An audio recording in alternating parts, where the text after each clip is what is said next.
प्रकटीकरणाच्या माध्यमातून जे काही मिळतं ना, तर आज पवित्र शास्त्रातल्या उत्पत्तीच्या ग्रंथापासून तर आपण काही गोष्टीपर्यंत आपण पाहणार आहोत की देवाचं वचन आमच्या जीवनामध्ये भविष्यवाणी कशा प्रकारे घडलेली आहेत, कशा प्रकारे होत आहेत, कशा प्रकारे प्रकटीकरण झालेलं आहे, कशा प्रकारे आता सध्या होत आहे.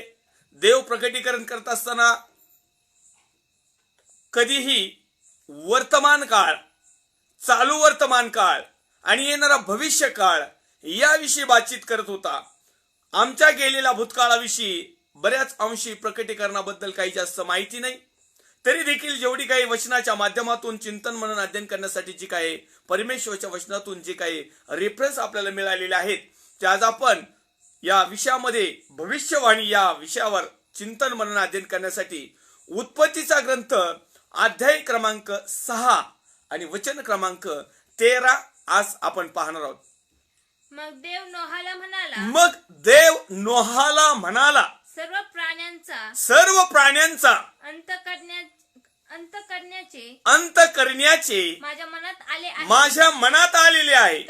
कारण त्याच्यामुळे पृथ्वीवर जात जुलूम माजला आहे. पहा, मी पृथ्वीसह त्यांचा नाश करीन. ही सगळ्यात पहिली परमेश्वराने केलेली भविष्यवाणी नाशाची. परंतु या भविष्यवाणीमध्ये आणखीन काही गोष्टी दडलेल्या आहेत. केवळ मनुष्याचा नाश व्हावा, भूतलाचा नाश व्हावा एवढंच या भविष्यवाणीमध्ये किंवा प्रकटीकरणामध्ये किंबहुना या परमेश्वराने दाखवलेल्या दर्शनामध्ये या गोष्टी मोडत नाहीत. तर या ठिकाणी त्याला दुजोरा म्हणून आपण उत्पत्तीचा ग्रंथ अध्याय क्रमांक 6 वचन क्रमांक 7 एक वाचूया. आपल्या लक्षात येईल. वाचा. 6 अध्याय 7 वचन. तेव्हा परमेश्वर म्हणाला, मी उत्पन्न केलेल्या मानवास भूतलावरून नष्ट करील. पहिली भविष्यवाणी. मानव पशु व रंगणारे पाणी, आकाशातील पक्षी हे सारे नाहीसे करील. कारण त्यास उत्पन्न केल्याचा मला अनुताप झालेला आहे. परंतु नोहावर परमेश्वराची कृपादृष्टी होती. 11. त्या काळी देवाच्या दृष्टीने पृथ्वी भ्रष्ट झाली होती. ती जात जुलुमांनी भरली होती. देवाने पृथ्वीकडे अवलोकन केले. पृथ्वीवर अवलोकन केले. तो पहा ती भ्रष्ट होती. कारण पृथ्वीवरील सर्व प्राणी मात्रांनी आपली चाल चलवणूक बिघडवली होती. आणि मग आपण 13 क्रमांकाचं वचन वाचलं. त्या वचनामध्ये आपण पुन्हा एक वार वाचूया ते. मग देव नोहाला म्हणाला, सर्व प्राण्यांचा अंत करण्याचे माझ्या मनात आले आहे. कारण त्यांच्यामुळे पृथ्वीवर जात जुलूम माजला आहे. पहा, मी पृथ्वीसह त्यांचा नाश करील. आणखीन एक वचन वाचूया. 6 अध्याय आणि 20 क्रमांकाचं वचन. पक्ष्यांच्या प्रत्येक जातीतून पशूंच्या प्रत्येक जातीतून आणि भूमीवर रांगणाऱ्या प्राण्यांच्या प्रत्येक जातीतून दोन प्राण रक्षणार्थ तुझकडे येतील. दोन प्राण रक्षणाप्रित्यर्थ किंवा प्राण रक्षणासाठी तुझकडे येतील. आपण उत्पत्तीचा ग्रंथ अध्याय क्रमांक 6 आणि वचन क्रमांक 7 ते 20 या वचनामध्ये परमेश्वराने केलेली प्रथम भविष्यवाणी, प्रथम प्रकटीकरण, ज्याला रेव्हलेशन म्हणतात, किंवा त्याच्यामध्ये तारण पण आहे त्या भविष्यवाणीमध्ये, त्याच्यामध्ये दया पण आहे त्या भविष्यवाणीमध्ये, कृती पण आहे, करार पण आहे, आशीर्वाद पण आहे, आज्ञा पण आहे, हिशोब पण आहे आणि झडती देखील आहे, म्हणजे न्याय. वन टाइम प्रकटीकरणामध्ये, भविष्यवाण्यामध्ये परमेश्वराने या सर्व गोष्टी त्या ठिकाणी वापरल्या आहेत. आपण पाहणार आहोत या ठिकाणी उत्पत्तीचा ग्रंथ अध्याय क्रमांक 6 आणि वचन क्रमांक 13 कडे आपण आता या समाला लक्ष देऊया. मग देव नोहाला म्हणाला, सर्व प्राण्यांचा अंत करण्याचे माझ्या मनात आले आहे. कुणाला म्हणाला? नोहाला. का सांगितलं? नोहाला परमेश्वराने भविष्य का सांगितलं? नोहाला परमेश्वराने प्रकटीकरण का दिलं? नोहाला परमेश्वराने नोहा बरोबर बातचीत का केली? कारण देव ज्या वेळेस कुठली गोष्ट करतो, आम्ही जर पाहिलं तर पवित्र वचनामध्ये म्हणत आहे की माझ्या सेवकाला सांगितल्याशिवाय मी कुठलीही गोष्ट करत नाही. आणि म्हणून आज देखील परमेश्वर तोच आहे, कधी न बदलणारा परमेश्वर, आणि तो त्याच्या प्रिय सेवकाला सांगितल्याशिवाय कुठलीच गोष्ट करत नाही. म्हणून आजच्या देखील प्रोफेट साहेबांना, भविष्यवक्ते साहेबांना, प्रेषित साहेबांना, सुवार्थिक साहेबांना, शिक्षक साहेबांना, पालक साहेबांना, फादर साहेबांना, गुरुजी साहेबांना सांगितल्याशिवाय एकही गोष्ट होत नाही. याचा अर्थ परमेश्वर त्यांना प्रकटीकरण देतो, परमेश्वर त्यांना भविष्यवाणी देतो, परमेश्वर त्यांना स्वप्नात किंवा दृष्टांतात किंबहुना वचनाच्या माध्यमातून अनेक गोष्टी सांगत असतो. त्याला आज आपल्या भाषेमध्ये, जगातल्या भाषेमध्ये त्याला भविष्यवाणी म्हणतात. आणि मॉडर्न जमान्यामधली प्रोफेन्सी, भविष्यवक्ते. परंतु या ठिकाणी परमेश्वराने सुरुवातीची जी भविष्यवाणी केली ती कशा प्रकारे होती याकडे देखील आपण चिंतन म्हणून अध्ययन करणार आहोत. पहिल्या प्रथम देवाने नोहाला सांगितलं, पहिल्या प्रथम परमेश्वर नोहाशी बातचीत केली. परंतु त्याच्या अगोदर काय घडलेलं होतं आम्ही जर पाहिलं तर त्या ठिकाणी जे लोक होते ते सर्व भ्रष्ट झालेले होते. सगळ्यांनी आपली चाल चलवणूक बिघडून टाकली होती. आज काय आहे? आजच्या स्थितीमध्ये काय आहे? आजच्या जगामध्ये काय आहे? आमची चाल चलवणूक बिघडलीच आहे. आज आम्ही सगळे भ्रष्ट झालेलो आहोत. आज आम्ही जात आणि जुलमांनी भरलेलो आहोत. आज आम्ही नीतिमान राहिलो नाही. आज आम्ही धार्मिक राहिलो नाही. आज आम्ही नोहाप्रमाणे परमेश्वराची कृपादृष्टी पावलेले लोक राहिलो नाहीत. आज आम्ही एक अशा प्रकारच्या जगामध्ये जीवन जगत आहोत जसं नोहाच्या टायमिंगला अंताचा समय आला आणि अंत करण्यापूर्वी परमेश्वराने त्याच्या एक नीतिमान, एक कृपादृष्टी असलेला, परमेश्वराचा संबंधात असणारा, नीतिमान असणारा, सात्विक असणारा, देवाबरोबर चालत. सगळ्यात पहिलं प्रथम जो मनुष्य नीतिमान आहे, जो बिलिव्हर्स, भाऊ बहीण, आई वडील, पालक, पास्टर, रेव्हरंड, बिशप, गुरुजी, कोऑर्डिनेटर किंवा भविष्यवक्ते, शिक्षक, सुवार्थिक किंवा प्रेषित,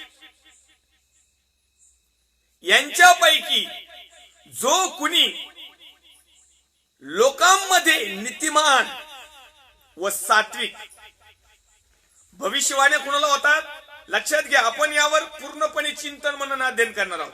आम्हाला समजलं पाहिजे त्या काळी देखील भविष्यवाण्या झाल्या, मधल्या काळामध्ये देखील भविष्यवाण्या झाल्या आणि आज देखील भविष्यवाण्या होत आहेत. भविष्यवाण्याविषयी आपल्याला काही एक आक्षेप नाही. भविष्यवाणी देवाकडून आलेली गोष्ट आहे, कारण त्या भविष्यवाणीमध्ये आमच्यासाठी बऱ्याच काही गोष्टी दडलेल्या आहेत. एक तर तारण आहे, दया आहे, कृती आहे, करार आहे, आशीर्वाद आहे, आज्ञा आहेत, हिशोब आहे, झडती आहे, सुटका आहे, नवीन जन्म आहे, नाश पण आहे, आज्ञा पण आहेत, आशीर्वाद पण आहेत, फलद्रुपता पण आहे. सगळ्या गोष्टी त्या प्रोफेन्सी मध्ये येतात.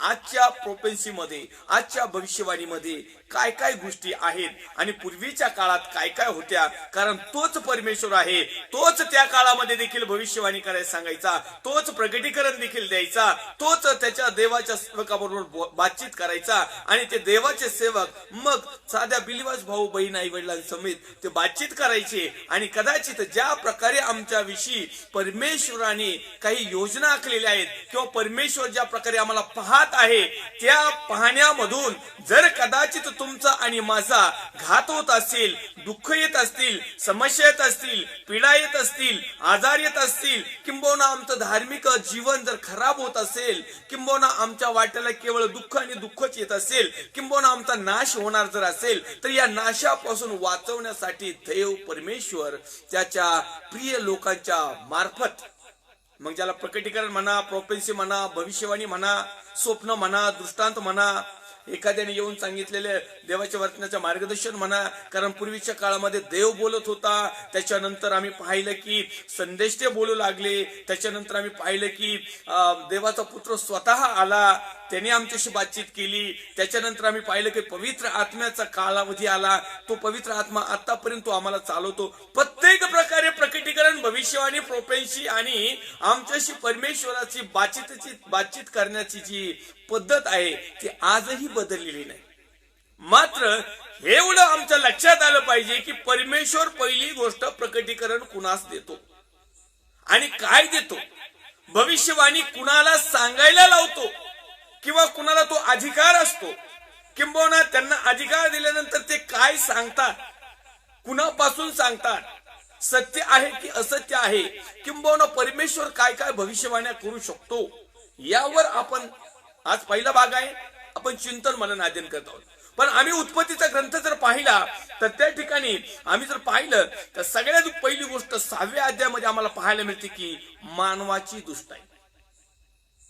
प्रकटीकरण, रेव्होल्यूशन, भविष्यवाणी, दुष्टाई झाल्यावर सुरुवात झाली, पहिली नाही. म्हणजे पापांची ज्यावेळेस रास चढायला लागली तर या पापाची रास कमी करण्यासाठी किंवा या पापांपासून आम्ही मृत्यूकडे येऊ नये, दुःखाकडे येऊ नये, म्हणून आम्हाला अडवण्यासाठी, त्यातून आम्हाला माघारी फिरवण्यासाठी केलेली बातचीत म्हणजे प्रकटीकरण, भविष्यवाणी. आम्हाला दिलेला दिलासा किंवा आम्हाला दिलेली वॉर्निंग किंवा आम्हाला दिलेला सावधानतेचा इशारा, किंबहुना आम्हाला त्या खड्ड्यात पडण्यापासून पाठीमागे घेणं, आणि यामधला जो दुवा आहे त्याला म्हणतात भविष्यवाणी, प्रकटीकरण, प्रोफेसी, किंवा परमेश्वर त्या लेकरांबरोबर विविध अशा माध्यमाच्या बोलतो.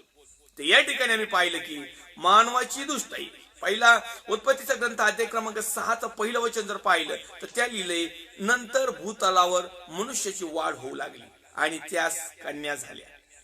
तेव्हा मानव कन्या सुंदर आहेत असे देवपुत्रांनी पाहिले व त्यातल्या ज्या त्यांना आवडल्या त्या त्यांनी बायका केला. तेव्हा परमेश्वर म्हणाला, मनुष्य भ्रांत झाल्यामुळे माझ्या आत्म्याची त्याच्या ठाई सर्व काळ सत्ता राहणार नाही. सगळ्यात पहिली गोष्ट, परमेश्वराने त्याचा जो आत्मा आहे तो मनुष्यामध्ये सर्व काळासाठी टाकून दिलेला होता. आपण जो म्हणतो ना, देह, शरीर, जीव हे जात, माती होती, पण तो आत्मा कायमस्वरूपीचं जिवंत राहतो. आत्म्याला मरण नाही. येस, आमेन. परंतु हेच कायमस्वरूपीचं जीवनच परमेश्वरने आम्हाला दिलं होतं, त्याला मरणच नाही. आता आम्ही दुष्टाई केल्यामुळं, आम्ही भ्रांत झाल्यामुळं, आम्ही परमेश्वरच्या विरोधात काही गोष्टी केल्यामुळं आमच्यामधून ते सर्व काळ सत्ता राहणाऱ्या आत्म्याचं एक विलगीकरण केलं. तो आत्मा सर्व काळच राहणार आहे, परंतु शरीरामध्ये मात्र आमच्या काहीतरी एक वयोमर्यादाची सीमा गाठून दिली. कारण आम्ही ज्या काही गोष्टी केल्या, आम्ही 5व्या क्रमांकाचं जर वचन जर पाहिलं तर पृथ्वीवर मानवांची दुष्टाई फार आहे. रेव्होल्यूशन कशासाठी आलेलं आहे? प्रकटीकरण का होत आहे? भविष्यवाण्या का होत आहे? परमेश्वर अनभाग का करीत आहे? परमेश्वर आज्ञा का देत आहे? परमेश्वर हिशोब का लावित आहे? परमेश्वर करार का करीत आहे? परमेश्वर झडती का घेत आहे? परमेश्वर पाचरण का करीत आहे? परमेश्वर सुटका का करीत आहे? परमेश्वर नवीकरण का करत आहे? परमेश्वर नाशपण का करत आहे? ह्या गोष्टी या सर्व रेव्होल्यूशन मध्ये, प्रकटीकरणामध्ये, भविष्यवाणीमध्ये दडून बसलेल्या. पण आज जर आम्ही पाहिलं, आताच्या भविष्यवाण्याचा जर आम्ही विचार केला, नुसतं आम्ही 3 दिवसापूर्वी तुम्हाला एक व्हिडिओ दाखवला होता. त्या व्हिडिओमध्ये एक भविष्य वक्ता काय सांगतोय की अभी अभी किसी ने हरी हरी सब्जी खाई है, टकले पे बाल नहीं है, बाल उगना शुरू हो जाएंगे, कभी झड़ेंगे नहीं. म्हणून आपण उत्पत्तीच्या ग्रंथापासूनच प्रकटीकरण चालू केलंय भविष्यवाण्या, की नेमकं याच्यामध्ये आम्हाला असं सापडतंय का बघावं. म्हणजे मला पण विचार पडला की खरोखर या देवाच्या सेवकाला एवढी भविष्यवाणी झाली, प्रकटीकरण जर झाले, देव याला दाखवतोय, वरून सांगतोय अभी मुझे परमेश्वर दिखा रहा है किसी ने हरी हरी सब्जी खाई है, परमेश्वर दिखा रहा है किसी के टकले के बाल, परमेश्वर दिखा रहा है किसी को वीजा है, परमेश्वर दिखा रहा है अमेरिका जाने का है, इंग्लंड जाने का है, ये करने का है, वो करने का है. मी तेच विचार केला, म्हणलं प्रभू आपण उत्पत्तीच्या ग्रंथापासूनच बघूया, आदाम हवेसाठी काही नियोजन केलं होतं का. आदाम हवा, त्यांच्या नंतर त्यांची लेकर, किंवा आम्ही जर पाहिलं आता आपण नोहाचं बघतोय, नोहाचे सुना नातवंड लेकर, त्यांची उत्पत्ती, यांच्यासाठी काही अशी भविष्यवाणी केली काय म्हणून या ठिकाणी असं वाटलं की पाहावं. परंतु आतापर्यंत काही प्रकटीकरणापर्यंत काही असं काही दिसणार नाही असं वाटतंय. आणि म्हणून आम्हाला हे समजणं खूप गरजेचं आहे की परमेश्वर प्रकटीकरण कुठल्या गोष्टीचं देतो, भविष्यवाणी कुठल्या गोष्टीची करतो, आणि त्या भविष्यवाणीमध्ये, त्या प्रकटीकरणामध्ये, त्या दृष्टांतामध्ये, त्या स्वप्नामध्ये नेमकं परमेश्वराचे काय प्लॅन आहेत, कुठल्या गोष्टीवर परमेश्वर भविष्यवाणी करतो. आणि म्हणून आम्ही हा विषय आज सुरुवात केलेला आहे. तर आम्ही पाहतो की 5व्या वचनामध्ये लिहिलंय, उत्पत्ती 6वा अध्याय 5व्या वचनामध्ये, पृथ्वीवर मानवाची दुष्टाई फार आहे, त्यांच्या मनातील येणाऱ्या विचारांच्या सर्व कल्पना केवळ एकसारख्याच वाईट असतात, असं परमेश्वराने पाहिलं. ही भविष्यवाणी, हे प्रकटीकरण परमेश्वरला झालंय की मनुष्याच्या जीवनामध्ये कुठलंच चांगलं नाहीये. आहे का भविष्यवाणी करणारा एखादा सेवक आहे का, माझ्याविषयी भविष्यवाणी कर म्हणायला सांग, प्रश्न आला तुझ्या मनात आमकं धवकं फलानं बिस्तनं गुरुजी, आहे का काही नाही. माझी उन्नती कशी होईल, माझी भरभराट कशी होईल, मी किती अपात्र असलो तर मी पात्रतेचं किती आहे, मी किती नापास असलो तर मी 99.99 पॉईंट काहीतरी यांनी चांगलं उत्तम आहे, अशीच माझी भविष्यवाणी होती. ह्या आम्हाला तपासणं खूप गरजेचे आहे. ह्या भविष्यवाण्या परमेश्वराकडून होत नाही. मी कुठल्याही भविष्यवक्त्या किंवा प्रकटीकरण करता किंवा जो कोणी देवाचा प्रोफेट असेल, जो देवापासून आलेला आहे, डुप्लिकेट आहे, मला कुणाचाही काही घेणं देणं नाही. मला फक्त देवाच्या वचनामधून प्रकटीकरण आणि भविष्यवाणी कसं होतंय यावर आज आपण चिंतन मनन अध्ययन करणार आहोत. कारण अनेक लोकांना हेच माहित नाही, कारण अनेक लोक डोळे झाकून विश्वास ठेवतात. देवाने दाखवलंय, देवाने प्रकटीकरण दिलंय, देवाने भविष्यवाणी सांगितली, आम्हाला आमच्या पूर्वी झालेलं जीवन दाखवलंय, आता सध्या आमची असणारी परिस्थिती दाखवली, आणि आमची पुढे किती चांगली परिस्थिती येणार हे पण देव दाखवतोय. तर मग आमेन कसं शक्य आहे. आम्ही देवाच्या वचनामधून याला तपासणं खूप महत्वाचं आणि गरजेचं आहे. अनेक लोकांना भविष्यवाणी केली, प्रकटीकरण सांगितलं, आमच्याविषयी काहीतरी एखादं रेव्होल्युशन जर मिळालं तर अनेक लोकांना असं वाटतं की खरोखर, आणि त्यावर ते विश्वास ठेवतात. परंतु परमेश्वर ज्यावेळेस पाहतो तर पहिली गोष्ट, पृथ्वीवर मानवाची दुष्टाई फार आहे. परमेश्वराने पाहिलं पृथ्वीवर मानवाची दुष्टाई फार आहे. आता कदाचित परमेश्वराचे पाहण्यामध्ये मानव आम्ही पण आहोत, आमची दुष्टाई फार असू शकते म्हणजे आहेच. 101% आमचीही दुष्टाई आहे. पुढं तो लिहित आहे, त्यांच्या मनातील येणारे विचार. आता माझ्या आणि तुमच्या आणि जे काही लोक आहेत त्याच्यामध्ये बिलिओस भाऊ बहीण आई वडील देखील आहेत, यांच्या मनामध्ये येणारे विचार जे आहेत ना, आमचे विचार, सर्व कल्पना, ज्या काही कल्पना आम्ही करतो, प्लॅनिंग, एकसारख्या वाईटच असतात असं परमेश्वराने पाहिलं. हे रेव्होल्युशन, याला म्हणतात भविष्यवाणी, याला म्हणतात प्रकटीकरण, याला म्हणतात दृष्टांत, याला म्हणतात स्वप्नाचा अर्थ. असं जरी म्हटलं तर आपण त्याला आता सगळ्या संज्ञा लावणार आहोत. कारण जे लोक ज्याच्यासाठी खुश होतात ना, एखाद्या विषयीची भविष्यवाणी केल्यानंतर त्यांना असं वाटतं की मी स्वर्गाच्या राज्याचा एक मेंबर बनलो की काय.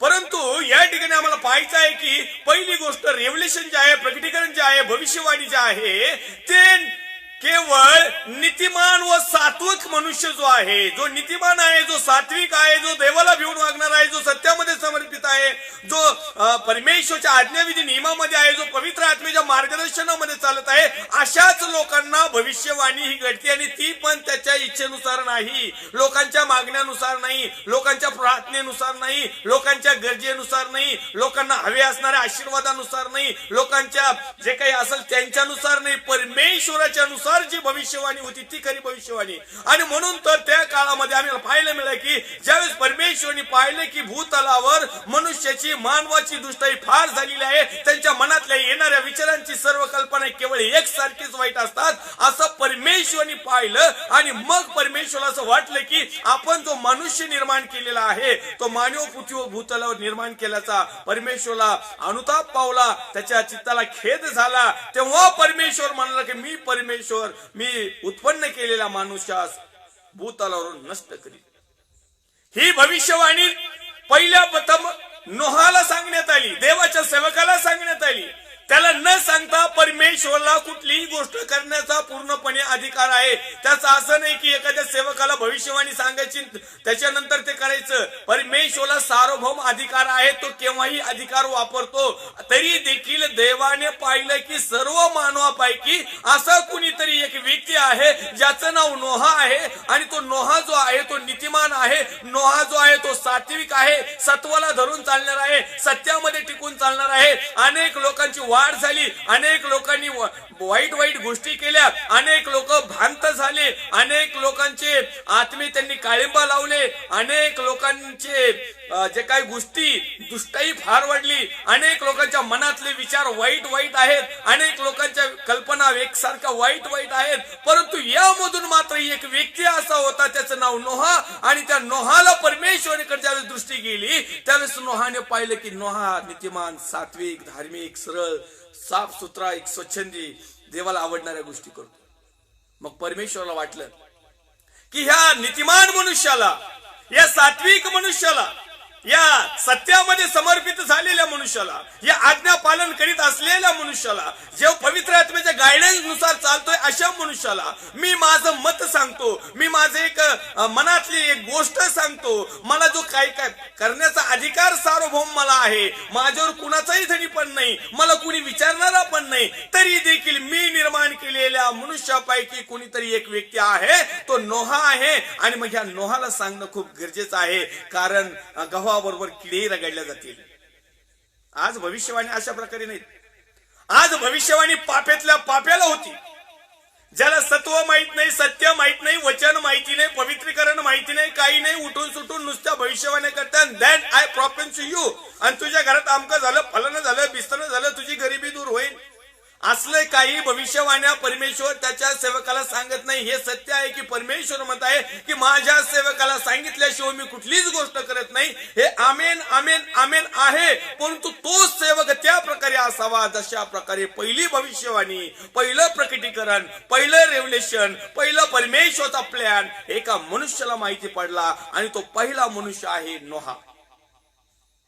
आणि हा जो प्रकटीकरणाचा भाग आहे, ही जी भविष्यवाणी आहे, ही देखील शेवटच्या काळाविषयी सेम टू सेम आहे. सुरुवातीच्या काळामध्ये उत्पत्ती निर्माण झाल्यानंतरची जी लोकसंख्या वाढली आणि जे काही भूतलावर एकसारखं अशा भयानक भयानक गोष्टी होऊ लागल्या, ज्यावेळेस मनुष्याची वाढ झाली आणि सगळ्या प्रकारचे लोक भ्रांत झाले, सर्व प्रकारच्या गोष्टी त्यांनी केल्या. जसे की आम्ही पाहतो की त्या काळी देवाच्या दृष्टीने पृथ्वी भ्रष्ट झाली होती. नोहाच्या काळामध्ये ज्यावेळेस नोहाला प्रकटीकरण देण्यात आलं, नोहाला भविष्यवाणी सांगण्यात आली, नोहाला देवाचं मत सांगण्यात आलं, मी काय करणार हे देवाच्या सेवकाला सांगण्यात आलं. त्या काळी त्या होण्याच्या अगोदर 11व्या वचनामध्ये परमेश्वरचं वचन, उत्पत्तीचा ग्रंथ अध्याय क्रमांक 6 वचन क्रमांक 11 मध्ये सांगतंय की त्या काळी देवाच्या दृष्टीने पृथ्वी भ्रष्ट झाली होती. आजही परमेश्वर पाहत आहे, त्याच्यानुसार आजही ही पृथ्वी भ्रष्ट झालेली आहे. देवाच्या दृष्टिकोनातून आज ही पृथ्वी भ्रष्ट झालेली आहे. आणि त्या भूतलावर, या पृथ्वीवर, या भ्रष्ट लोकांमध्ये राहणारे तुम्ही आणि मी देखील आहोत. आणि म्हणून आज परमेश्वर येणाऱ्या अनेक दिवसापासून आम्ही ऐकत आहोत देवाच्या अभिषिक्त सेवकाद्वारे, जसे की अनेक भविष्यवाणीद्वारे, अनेक प्रकटीकरणाद्वारे, अनेक रेव्होल्युशननुसार, अनेक देवाच्या वचनाच्या पुराव्यानुसार आणि स्वतः प्रभू येशू ख्रिस्ताने केलेल्या भविष्यवाण्या, या सर्व पताने पाहत आहे की आम्ही आज युगाच्या समाप्तीला आहोत, आम्ही शेवटीला आलेलो आहोत, या जगाचा अंत होणार आहे हे परमेश्वरने ठरवलेलं आहे. या अनेक दिवसापासूनच्या आलेल्या भविष्यवाण्या आतापर्यंत आमच्या या पवित्र शास्त्रामध्ये देवाच्या सेवकाच्या माध्यमातून अनेक लोकांपर्यंत पोहोचलेल्या आहे. पण त्या अगोदर एक घटना आम्ही पाहणार आहोत. कारण विषय असा आहे की जे तो उठतो आणि भविष्यवाण्या करू सुरू करतो, जो तो उठतो आणि आज तो भविष्यवाणीचं दुकानच चालू झाले. प्रोफेसी, प्रोफेट, भविष्य वक्ते, जसे कीर्तनकार, भजनकार, गीतकार, संगीतकार, अशी जशा पदव्या आहेत ना, आता तशा भविष्यकाराच्या पदव्या चालू झाल्या. जो उठतोय सुटतो तो चालू करतो. काय भविष्यवाणी करतोय, कुणासाठी करतोय, कशी करतोय, परमेश्वरचं काही पाचारण आहे का? आणि म्हणून मी 3 दिवसापूर्वी जो माझ्या टायमिंग लाईनला जो व्हिडिओ अपलोड केला होता तो त्याचसाठी केला होता. आणि आजचा विषय देखील त्याच प्रोफेट साहेबांच्या या भविष्यवाण्यामुळे देवाने मला देखील एक आत्मिकता दिली आणि देवाने सांगितले की सांग, लोकांना सांग, कारण मी देखील जगाचा अंत करण्याचं ठरवलेलं आहे आणि देवाच्या सेवकामार्फत आतापर्यंत आलेला आहे आणि तो काळ जवळ आलेला आहे. म्हणून सांग, भविष्यवाण्या विरुद्ध, खोटे संदेश देणाऱ्या विरुद्ध, खोट्या भविष्यवाणी करण्याविरुद्ध सांग की माझ्या लोकांना दुष्टाईमध्ये आणखीन घालू नका. तर दुष्टाईतून काढण्यासाठी आम्ही पाहिलं उत्पत्तीचा ग्रंथ अध्याय क्रमांक 6 आणि वचन क्रमांक 1 ते 13 ते 7 ते 20 मध्ये जर पाहिलं तर त्या भविष्यवाणीमध्ये तारण आहे, या भविष्यवाणीमध्ये दया आहे, त्या भविष्यवाणी कृती आहे, या भविष्यवाणीमध्ये करार केलेला आहे, या भविष्यवाणीमध्ये आशीर्वाद देखील आहे, याच भविष्यवाणीमध्ये आज्ञा आहे, याच भविष्यवाणी हिशोब देखील विचारला जाणार आहे, याच भविष्यवाणीमध्ये झडती देखील घेणार आहे. एकाच भविष्यवाणीमध्ये हे सगळे ग्रुप ऍड केलेले आहे.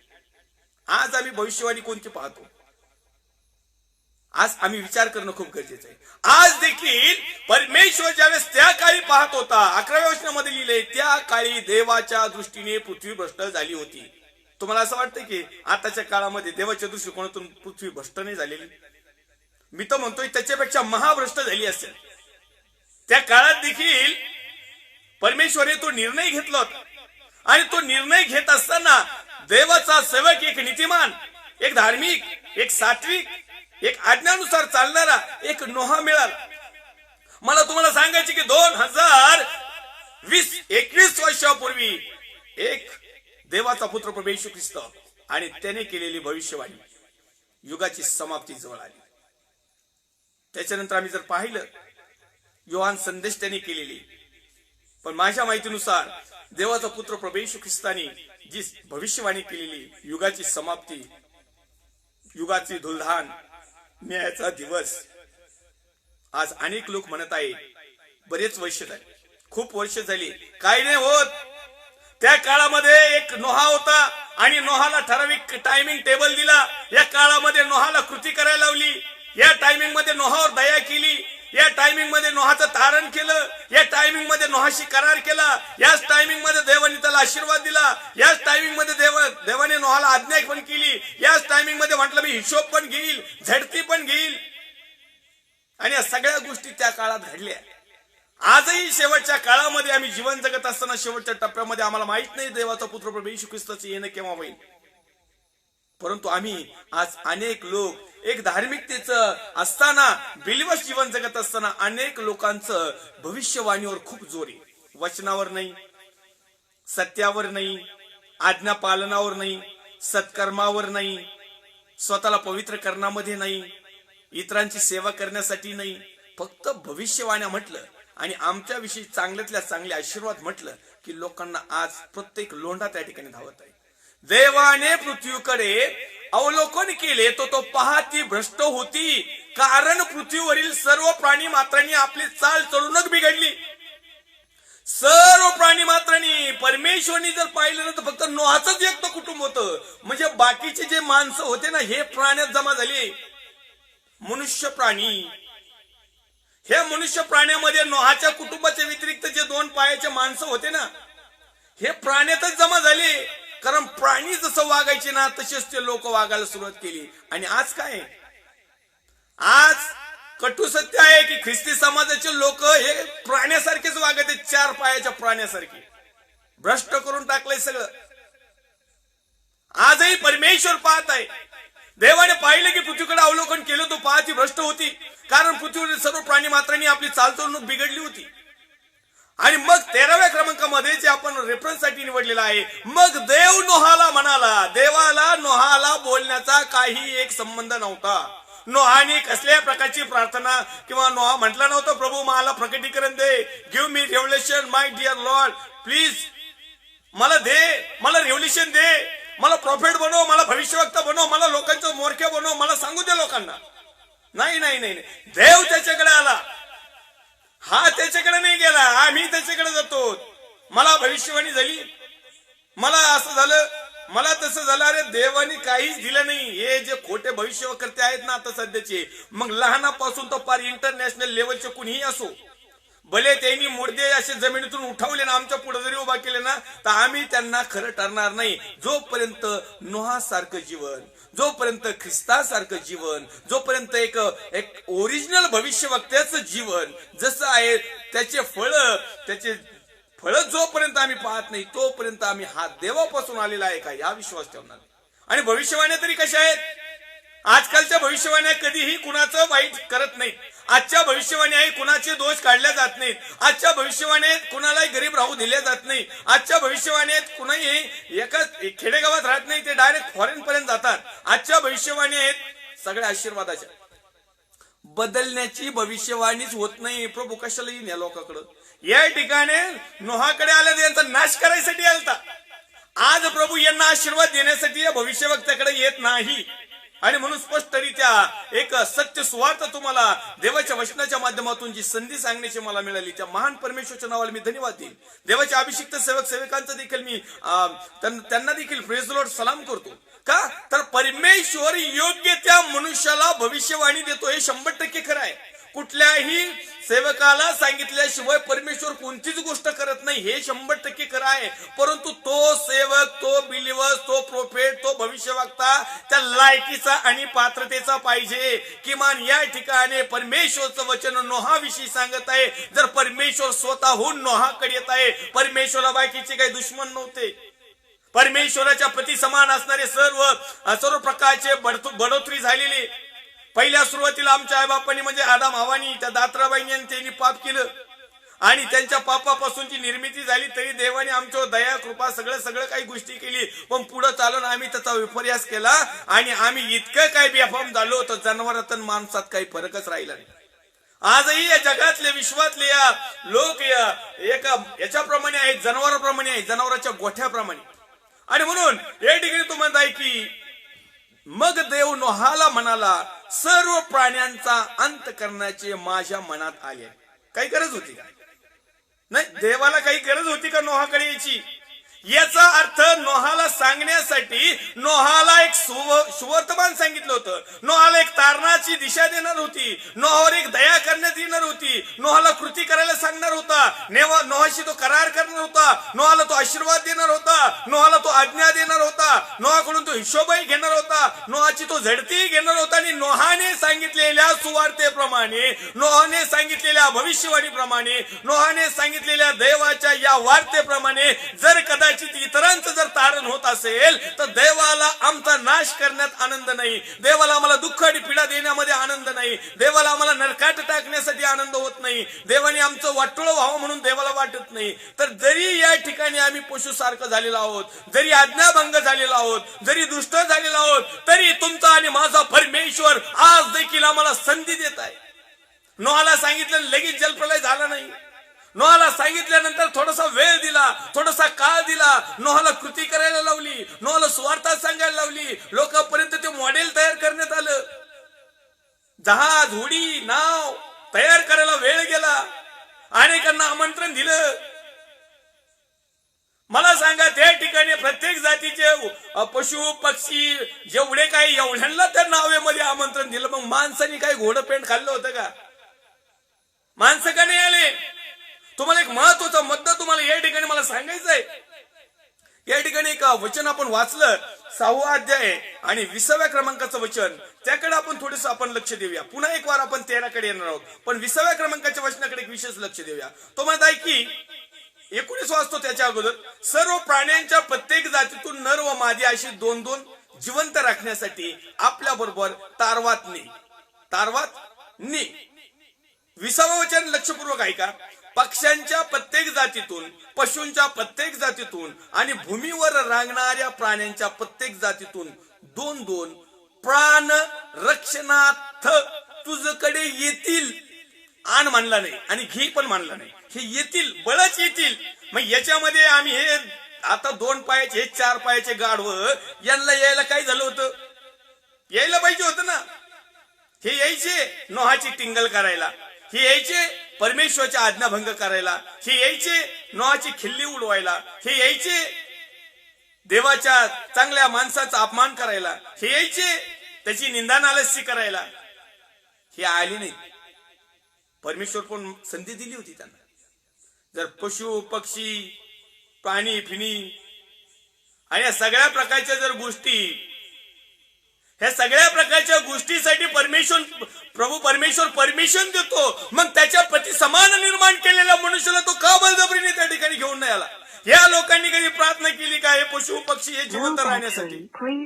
माझ्या प्रिय भावांनो, बहिणींनो, आईनो, वडिलांनो, या ठिकाणी तुम्हाला आणि मला काही गोष्टी समजणं खूप महत्वाचं आहे. आज हे रेव्हलेशन, हे प्रकटीकरण आम्ही समजून घेणं खूप महत्वाचं आहे. अनेक लोकांचं जीवन आज भविष्यवाणीवरच अवलंबून आहे. काही लोक इथं पाळक लोकांना फोन करतात, पाणी प्यावा का, जेवण करावा का, डॉक्टरनी गोळ्या दिल्या त्या खावा का. उद्या नाही ते आता काय प्रश्न विचारायचे. आता असं लय अवघड सांगेन मी डायरेक्ट, हे करावा का, ते करावा का, इथं जावा का, तिथं जावा का, गाडी घेतली स्टार्टर मारावा का नाही, का धक्का द्यावा.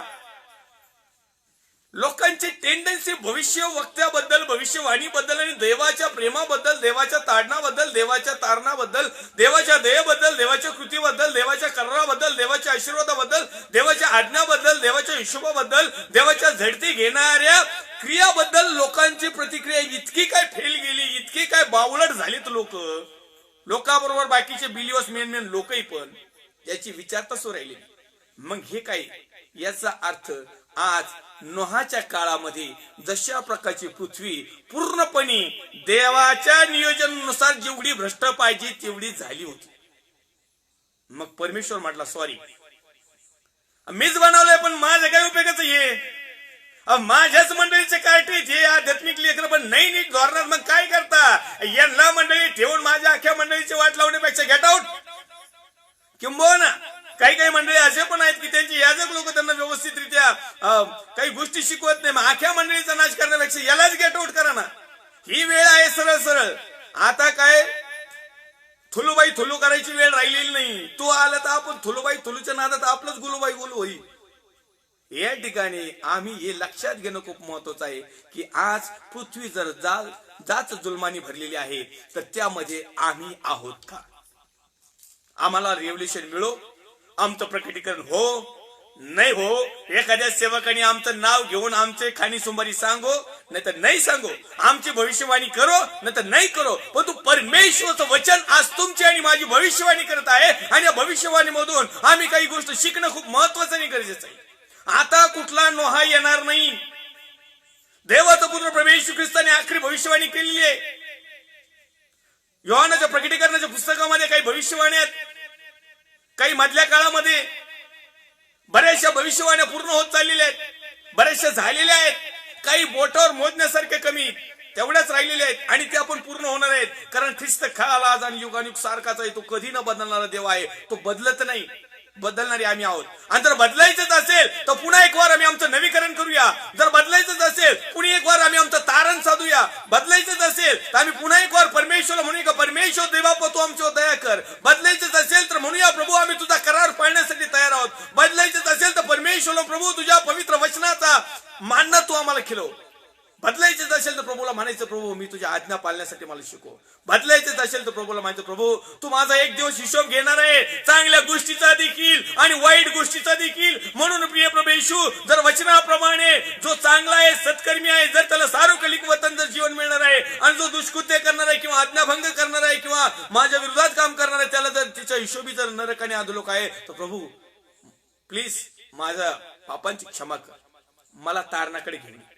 मला नरकाच्या राज्यात जाऊ नको देऊ. भले जगातले आशीर्वाद नाही मिळाले तरी चालते, जगातल्या भविष्यवाणी आमच्या नावाने केलेलं नाही मिळाले तरी चालते. आजकालची भविष्यवाणी आणि देवाचा आत्मा मला दाखवतोय कुणीतरी येस येस येस नावाची कुणी बहीण आहे. बी बी अरे काय एबीसीडी, ह्या भविष्यवाण्याला इकडे आणा डोंगराकडे आमच्या, मग त्यांची भविष्यवाणी काढू वचनाप्रमाणे. एलिया संदेशाने काय केलं होतं? एलिया संदेष्टा हा देवापासून आलेला संदेष्टा होता, भविष्यवक्ता.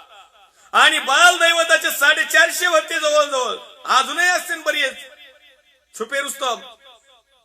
हे कशी भविष्यवाणी करायची? लोकांना आवडेल, राजाला आवडेल, प्रजेला आवडेल, वावा होईल, त्याच्यातून उत्पत्ती मिळेल, त्याच्यातून नफा मिळेल, प्रॉफिट मिळेल, वजन होईल, स्टेटस येईल, आणि मग सांगायचे ते. एलिया म्हटला नाही मला जीवच मारला तरी चालेल, काय अडचण नाही, भविष्यवाणी हीच आहे देवापासून आलेली, याच्या व्यतिरिक्त नाही. आणि मग ज्यावेळेस रियालिटी घोडा मैदान समोर आलं, करमेल डोंगरावर काय झालं सगळ्यांना माहिती आहे. ढसा ढसा कापले तिथं 450 बाल दैवताचे संदेष्टे. हा पॉवर एकट्या इले संदेशला म्हटला यांना एकालाही सोडू नका, जाऊ द्या यांना. अनेक लोकांचा कार्यक्रम करणारी, अनेक लोकांना नरकात नेणारी, देवाचा क्रोध जवळ आणणारी. या ठिकाणी असंच घडलेलं आहे. देवाने पृथ्वीकडे अवलोकन केले, तो पहा ती भ्रष्ट होती, कारण पृथ्वीवर सर्व प्राणी मात्रांनी आपली चाल चढणूक बिघडली होती. त्याच्यात एकटा हा. मग देव नोहाला म्हणाला, म्हणजे याचा अर्थ नोहाची चाल चढणूक चांगली होती, याचा अर्थ नोहा भ्रष्ट झालेला नव्हता, याचा अर्थ नोहा नीतिमान होता, याचा अर्थ नोहा सात्विक होता, याचा अर्थ नोहा सत्यामध्ये समर्पित होता, याचा अर्थ नोहा त्या गाळ्यात पडलेला नव्हता, याचा अर्थ नोहा त्या जगातल्या राहटीमध्ये अडकलेला नव्हता, त्या नामधारीपणामध्ये अडकलेला नव्हता, त्या 4 पिढीच्या शिक्षणामध्ये अडकलेला नव्हता.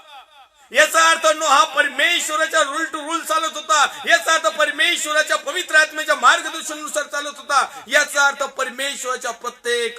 परमेश्वराने ज्या दृष्टिकोनातून परमेश्वराने त्याच्या मनुष्याला त्याच्या प्रति समान घडवलेलं आहे, जसं देवाप्रमाणे जी छाया प्रतिमा आकृती जे दिसणं आमचं आहे ना, कदाचित त्याच्यातले सर्व गुण पैकी काही गुण तरी नोहामध्ये असतील. नाही सगळेची सगळे, पण काही गुण तर नोहामध्ये असतील. माझे प्रिय भावांनो, बहिणींनो, आई वडिलांनो, देवाच्या अभिषेक सेवा करू. काही गुन्हा नोहाप्रमाणे आमचं तरी येऊन द्या ना. ठीक आहे, आम्ही जगामध्ये आहोत, जग भ्रष्ट झालेलं आहे, पृथ्वी बिघडली, लोक बिघडले, 4 पायाचे जनावर बिघडले, 2 पायाचे तर त्याच्यापेक्षा जास्त बिघडले, खरं. पण आम्ही देवाचे लोक आहोत. परमेश्वर ज्यावेळेस आमच्याकडे पाहतो, निरखतो, तपासतो, त्यावेळेस आम्ही त्याच्या दृष्टिकोनातून किमान नोहासारखे तर दिसलं पाहिजे. आता काही तारू करायची गरज नाही, आता कोणता काही पास्टरला रेव्होल्युशन होणार नाही, नोहासारखं तारू बनव म्हणून आता नाही. तारणाच्या सगळ्या गोष्टी आपणच परिधान करायच्या. आणि ह्या गोष्टी जोपर्यंत आम्हाला समजत नाही तोपर्यंत आम्ही आमची भविष्यवाण्यावरच आमचं जीवन जगणार. एखाद्या म्हटलं तू असं कोणतं भविष्यवाणी आहे का तू उद्या मारणार आहेस? प्रकटीकरणामध्ये मी देवाच्या वचनातून आपण ज्यावेळेस आता पुढे इथून पुढे चिंतन म्हणून अध्ययन करणार आहोत ना भविष्यवाणीवर, तू मारणार आहेस म्हणे, लगेच मारणार आहेस, उद्याच मारणार आहेस, अशा भविष्यवाणी केलेल्या आहेत. आहे का एखादे भविष्यवक्तेकार ओरिजिनल सांगणारी? या ठिकाणी आम्हाला या वचनामधून चिंतन म्हणून अध्ययन करत असताना आम्हाला हे समजलं पाहिजे, पहिली गोष्ट की परमेश्वर भविष्यवाणी करतो, परमेश्वर लोकांशी अंशाने बोलतो. पुन्हा एक वार मी तुम्हाला सांगेल, सुरुवातीच्या काळामध्ये परमेश्वर आदाम आणि हवेशी डायरेक्ट येऊन बागेमध्ये बातचीत करत होता. त्याच्यानंतर आम्ही जर पाहिलं तर परमेश्वराने पुढे चालून संदेष्टांची बातचीत केली. मेघा अग्निस्तंभ, मेघस्तंभ, वाणीद्वारे, संदेष्टांच्या मुखांद्वारे, स्वप्नांद्वारे, दृष्टांताद्वारे. नंतर मधल्या काळात 2022 वर्षापूर्वी देवाचा पुत्र प्रभू येशू ख्रिस्त याच्याद्वारे, त्यानंतर पेंटेकॉस्टल, नंतर पवित्र आत्म्याच्या द्वारे, आज तुमच्या आणि माझ्याद्वारे देवाच्या वचनाद्वारे तो बोलतच आहे. तो आमच्याशी बातचीत करतो, म्हणजे भविष्यवाणीचाच प्रकार आहे हा, प्रकटीकरणाचा प्रकार आहे हा. तारणाचा, दयेचा, कृतीचा, कर्राचा, आशीर्वादाचा, आज्ञाचा, हिशोबाचा, झडतीचा. आम्हाला जे रेव्होल्युशन होते ते फक्त आशीर्वादाचीच होते, बाकी कोणतेच होत नाहीत. एक मात्र आजच्या भविष्यवार्त्याने एक गोष्ट महत्वाची धरली का फक्त आशीर्वादच निवडायचा त्याच्यातला, बाकीचे काही सांगायचं नाही. भविष्यवाणीला असं कधीच होत नाही. आणि म्हणून आपली चाल चलवणूक बिघडली आहे का?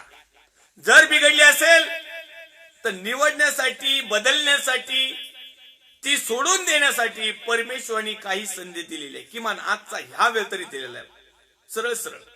कारण आपल्याला माहित नाही किती वर्षे, किती महिने, किती तास, किती सेकंद. आता आहोत ना, आजच आपली चाल चलवणूक जी बिघडलेली आहे ती नीटनेटकी करा. कारण देव नोहाला म्हणाला, सर्व प्राण्यांचा अंत करण्याचे माझ्या मनात आले. आताचा जो अंत होणार आहे ना तो अग्नीने होणार आहे, पण सर्व यांचा अंत जो आहे, जैविकरित्या अंत झाला, त्या अंतात आम्ही जर गेलो, कारण इथं गावाबरोबर किडे रगाडणार आहे, त्याच्यात तर काय वाद नाही. मरण हा शेवटचा अंत नाही. मरणानंतरच जे जीवन चालू होणार आहे, सार्वकालिक वतन, सार्वकालिक जीवन, सार्वकालिक सुख, सार्वकालिक वैभव, सर्व काळची सत्ता, आनंद, हर्ष, उल्हास. परंतु दुसऱ्या बाजूला जो रूट आहे, अनंत काळच्या यातना, अनंत निभिंड काळोख, नरकाचं, दुःखेचं, पिढेचं, अग्नीचं, ह्या गोष्टीमध्ये त्या देखील कायमस्वरूपीच्या आहेत. विषय फक्त एवढाच नाही, इथं लोक मेले, एकट्या नोहाचं कुटुंब वाचलं, परमेश्वरने परत सुरुवात केली. बेकबेन बेदुनी 4, लगेच त्या 8ची 10, 12, 14, 16 त्या आतापर्यंत मधल्या बऱ्याचशा काळामध्ये देवाने रेव्होल्युशन दिलं, प्रकटीकरण दिलं. ज्या ज्या वेळेस भूतलावर काही गडबड गोंधळ झाला ना, त्या त्या ठिकाणी देवाने ताडण पण केलं. ताडणाबरोबर त्यांच्यावर दयाही केली, दयाबरोबर त्यांच्याशी कृतीशी वागला, त्याच्याच बरोबर करार पण केला, त्यांना प्लस आशीर्वादही दिला, वरून त्यांना आज्ञा दिली. मग त्यांना सांगितलं का मी तुझा हिशोब पण घेईल, तुमची झडती घेईल बर का. लोक तेवढ्या पुरतं म्हणतात येस येस, होय प्रभू, होय प्रभू, चाललंच परत. ही पद्धत आता बंद करा, कारण न्यायाचा दिवस पण समीप आलेला आहे. जसं भूतलाचा अंतचा समय जवळ आलेला आहे ना, इथं न्यायाचा दिवस नव्हता आला. ह्या पहिल्या भविष्यवाणीमध्ये न्यायाचा दिवस नव्हता, तो न्याय तात्पुरत्या स्वरूपात केला गेला, दंड तात्पुरत्या स्वरूपात दिला गेला, आज्ञा हिशोब तात्पुरत्या स्वरूपात घेण्यात आला, झडती तात्पुरत्या स्वरूपात घेण्यात आली. पण तो आता जी झडती घेण्यात येईल, आता जो हिशोब घेण्यात येईल, किंवा आता जो न्याय करण्यात येईल, किंवा आता जो दंड मिळणार आहे, तो सार्वकालिक वतनासाठी मिळणार आहे. मग त्याच्यामध्ये 2 पाट आहेत, सार्वकालिक जीवन आणि सार्वकालिक दुःख, सार्वकालिक सुख आणि सार्वकालिक इकडं स्वर्गाचं राज्य, इकडं नरकाचं राज्य. विचार करणं खूप गरजेचं आहे. रेव्होल्युशन म्हणजे काय? प्रगटीकरण, भविष्यवाणी. ह्या शब्दावर जे तुम्ही तुमची धार्मिकता उभी करता, देवाने माझ्याविषयी काय, देवाच्या सगळ्या गोष्टी तुमच्याविषयी चांगल्याच आहेत, कोणत्या खराब आहेत. परंतु त्या चांगल्या गोष्टी आणखीन चांगल्या होण्यासाठी आमच्यामध्ये जे किलमिश, आमच्यामध्ये जो गंज चढलाय, किंवा आमच्यामध्ये जे काही पापाने जरा थोडस एक मधलं काहीतरी आच्छादन निर्माण केलंय, हे काढण्यासाठी देखील परमेश्वर वचनाच्या माध्यमातून का होईना रेव्होल्युशन देतो, प्रकटीकरण देतो, भविष्यवाणी करतो. अशाच प्रकारे देव नोहाला म्हणाला, सर्व प्राण्याचे अंत करण्याचे माझ्या मनात आले. नोहालाच का? कारण नोहा त्या काळामध्ये सात्विक होता, नीतिमान होता, देवाला आवडणारा होता, भ्रष्ट झालेला नव्हता. भ्रष्ट असेल थोडाफार, पण एवढाही नसेल.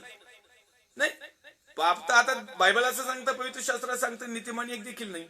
सर्वांनीच पाप केलेला आहे, मान्य आहे, मी पण पापी आहे, जगातले सर्व पापी आहेत. पण एवढी दुष्टही होण्यापर्यंत पाप नाही. म्हणजे याचा अर्थ नोहाला ज्यावेळेस परमेश्वराने अनभाग केली, नोहाला ज्यावेळेस त्याचे विचार सांगितले, नोहाला ज्यावेळेस प्रकटीकरण दिलं, नोहाला ज्यावेळेस भविष्यवाणी सांगितली, नोहाला सांगितलं की मी असं असं ह्या लोकांचं करणार आहे, यांच्या मी 12च वाजवणार आहे. नोहाला सांगितलं, नोहा आता ह्या जगाच्या मी 12 वाजवणार आहे. नोहालाही प्रश्न पडला असं, जगाच्या 12 वाजणार म्हणलो, मी पण जगामध्येच राहतो.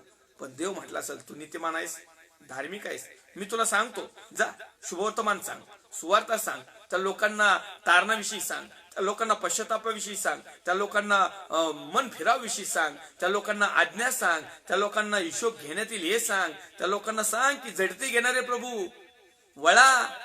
त्याच्यासाठी बराचसा काळ दिलेला आहे. आणि म्हणून मी पुन्हा एक वार तुम्हाला सांगतो, नोहाला प्रकटीकरण दिलं आणि लागलीच ते पूर्ण झालं असं नाही. त्याला काही कालावधी दिला होता आणि या कालावधीमध्ये काही कृती करण्यासाठी सांगितलं होतं. त्याला काही आज्ञा दिलेल्या होत्या, काही गोष्टीचं पालन करायला सांगितलं होतं. आजही 2000 वर्षापूर्वी देवाचा पुत्र प्रभू येशू ख्रिस्ताने आम्हाला हेच गोष्टी सांगितल्या. योहान संदेशात तर आला तो म्हणला की काळाची पूर्णता झाली आहे, देवाचं राज्य जवळ आलंय, पश्चाताप करा, विश्वास ठेवा. जे जे झाड फळ देणार नाही ते अग्नीत तोडून टाकण्यात येईल. लगेच त्यांनी डायरेक्ट कुऱ्हाडच घेऊन मोकळा होता बहुतेक. देवाचा पुत्र प्रभू येशू ख्रिस्त पण आला, तो पण म्हटला देवाचं राज्य जवळ आले, वळा. ह्या भविष्यवाणी नाहीयेत. बंगला मिळेल, गाडी मिळेल, नोकरी मिळेल, छोकरी मिळेल, लग्न पण होईल. नाही पोरं झाले का आमच्या संस्थेकडे पोरं पण तुमच्या देण्याचं आम्ही लिहून देतो बॉन्ड पेपरवर. आहेत ना काही काही साक्षी, आम्हाला माहिती कशा कशा साक्षी झाल्यात. मग आणखी डीप मध्ये गेल्यानंतर सख्या आईला पण राग येतो काही गोष्टी खरोखर सांगितल्यानंतर. ही पण रियालिटी. सगळंच द्या यांना. हे असे बारीक सारीक प्रकटीकरण परमेश्वराने दिलेले आहेत. ज्यांना लेकर नाही त्यांना लेकर झाले, पण ते लोकही चांगले होते धोरणात. भविष्यवाण्या जेवढ्या काही आता होत आहेत, परमेश्वराच्या वचनाच्या माध्यमातून काही त्यांना रेफरन्स घेऊन लोकांची दिशाभूल करण्यासाठी सध्याचे जे टार्गेट झालेले जे भविष्यवक्ते आहेत ना, या भविष्यवक्त्यांना पहिला हिशोब द्यावा लागेल.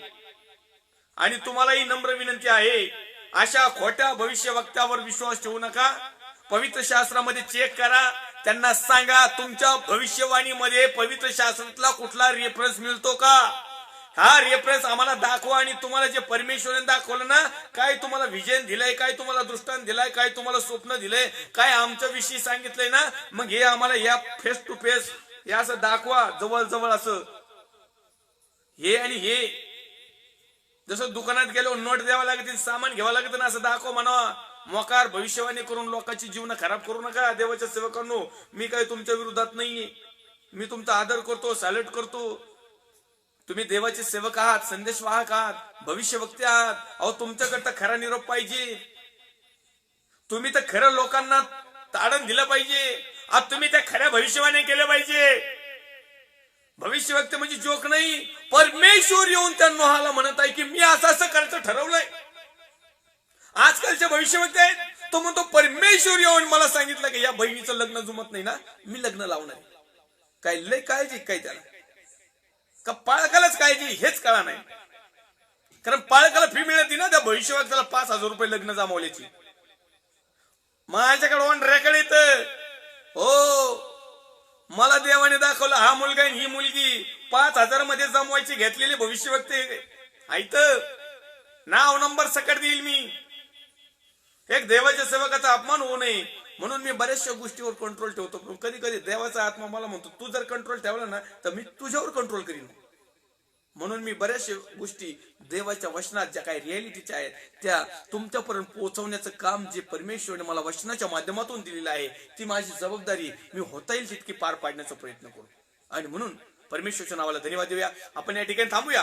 पुढच्या भागामध्ये याच वचनातून आपण पुन्हा एक वार या प्रकटीकरण किंवा भविष्यवाणी किंवा रेव्हल्युशन किंवा ज्याला प्रोफेन्सी म्हणतात या विषयावर चिंतन मन अध्ययन करणार आहोत. आपण याच विषयाचं हेडलाईन्स घेऊन आपण पुढच्या भागामध्ये येऊया. पुन्हा एक वार आपला वेळ झालेला आहे. देवाच्या सर्व अभिषिक्त सेवक सेविका, विश्वासणारे भाऊ बहीण आई वडील या प्रत्येकाचं मी पास्टर राजू आल्हाट अहमदनगरमधून मनापासून हार्दिक स्वागत करतो. येऊया आपण प्रार्थना करूया. पहिली प्रार्थना आज करूया की प्रभू अशा खोट्या भविष्यवक्त्या, असे खोटे संदेष्टे, असे खोटे प्रेषित, असे खोटे कमटे कामदार, असे खोटे पवित्र आत्म्याचं मिसगायडन्स करणाऱ्या या प्रत्येक लोकांपासून प्रभू तू आम्हाला सांभाळ. कारण तुझं खरं रेव्हल्युशन, तुझं खरं प्रकटीकरण, तुझं खरं एक भविष्यवाणी तू उत्पत्ती ते प्रकटीकरण या ग्रंथामध्ये ठेवलेलं आहे. ती समजण्याची ज्ञान बुद्धी चातुर्य तू आम्हाला दे आणि त्याप्रमाणे आचरण करण्याची.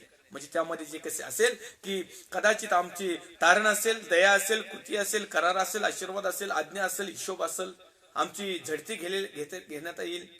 प्रार्थना करूया असं मला पवित्र थोरस्याने दिसते बापा जशा होत तसे तुझ्या पवित्र हातामध्ये जाऊ. प्रभू येशू ख्रिस्ताच्या प्रेमळ आणि सामर्थ्यवान नावात आम्ही प्रार्थना करतो माझ्या भारत देशासाठी. भारत देशातील सर्व राज्य, विशेष करून माझा महाराष्ट्र राज्याचे मुख्यमंत्री मान्य उद्धवजी साहेब, त्यांचे सर्व सहकारी टीम, विरोधी पक्ष नेते मान्य देवेंद्र फडणवीस साहेब, त्यांचे सर्व सहकारी टीम.